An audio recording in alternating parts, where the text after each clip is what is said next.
Alright, so we've had our first Nintendo Direct, like a full-length one.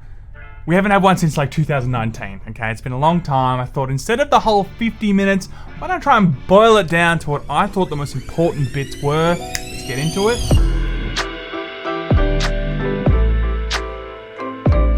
Okay, first things first. I don't want any more sword characters in Smash. I play a lot of Smash.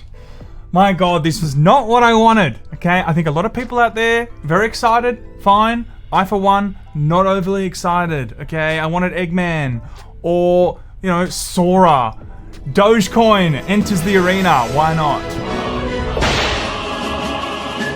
Pyra and Mithra, it looks like it's going to be like a Sheik thing where you can maybe press down B and then you can start kind of changing it up in the middle of a fight. From Xenoblade Chronicles, it's coming out in March. Again, not my favorite thing in the world, but some people may be really excited, but I'm like, come on now. I wanted someone more cool. Having said that, we did get Sephiroth, and that was pretty cool. We got Fall Guys news, okay? Now, all you people out there saying that the game is dead, we'll take that. It's on Switch now. That must mean that it's not dying still. Probably not, but who knows? Who knows if this is actually going to have a big effect on the Fall Guys, you know, community, and more people will play it. Maybe, you know, but I don't think it's as big as it was, and maybe it won't get there just because it's on Switch now. Outer Wilds is coming to Switch. Now, I originally, when I was watching the trailer, I'm like, isn't that already announced?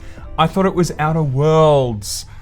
All those people that have mums and dads that have gone into the store and bought them the wrong game on Switch. I'm sure that's happened many a times. Now, I know you love video games, and I asked the clerk which is the one every boy wants. You got me!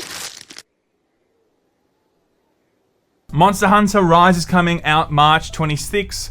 I played a bit of Monster Hunter, not my jam.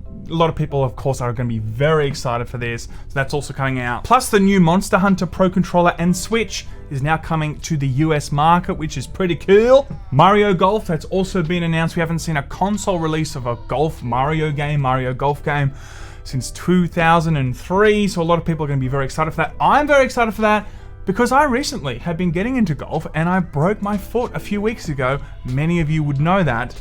So now I get to relive the pain while playing Mario Golf. But I am actually excited for it. All you gotta do is just tap it in.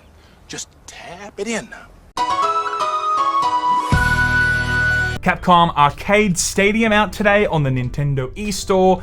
Games like Street Fighter and the like, or Street Fighter 2 I should say, along with other ones of course. Check that out, that's going to be pretty damn fetch. Animal Crossing has also added some cosmetics as well as some things that you can use in the world for the Super Mario, you know, anniversary. You can walk around as Mario and Luigi. On top of that, you can use one of those giant drains now and transport yourself around the world. I personally haven't dabbled with Animal Crossing, not yet at least, so maybe I'll check it out, but probably not. Another thing is Star Wars Hunters. What the hell is this thing? I mean, very, very dry on the details in terms of what this is going to be. It's going to be some PvP competitive third-person shooter. Very cool. Set after the Empire falls, but that's kind of all we know. Maybe it could be a Star Wars Battlefront clone that's going to exist on the Switch. That'll be pretty cool.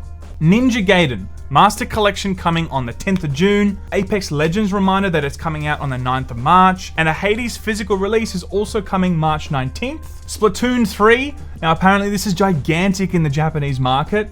I don't like using the Splatoon characters in Smash.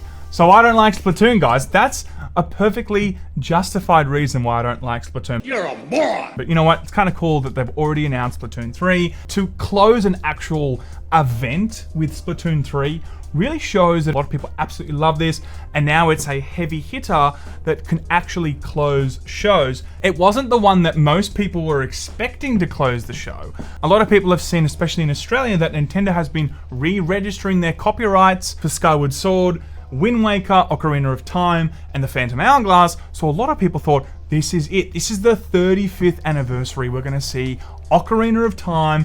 We're going to see a couple of games bundled together, and this is going to be the moment. Well, we didn't see that. We first saw this. Now, this looks to me like we were going to get a Wind Waker, baby. I was so excited when I saw this, but then, of course, it was Skyward Sword. And they've also included the motion controls that you could use on the original Wii, also with the shield, so if you are using Joy-Cons, you can have a very similar experience as to what you would have had on the Wii. They've also solved the problem if you have a Switch Lite, which I predominantly use my Switch Lite. So to have the right thumbstick as the one that you can go left and right and all different directions with the sword, that's cool, does solve the problem. And it may mean that other games that people are excited for from the Wii will have solutions similar to this that don't have to rely purely on motion controls. It's coming the 16th of July, so be ready for that. I really think that they're going to be keeping the good stuff. Ocarina of Time, maybe Majora's Mask, you know, Wind Waker. I think they may be waiting for E3 because we know how popular E3 is going to be this year because it's going to be a virtual event. I'm sure everyone's going to be excited for that. But regardless, they may be just waiting for that particular time slot for us to actually see some more Zelda.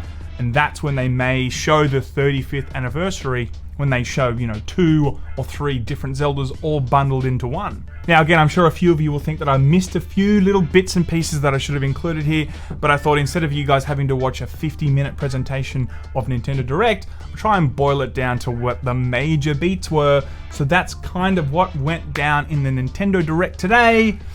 Excited. Ocarina of Time, it's coming, and if it's not, that'd be really disappointing.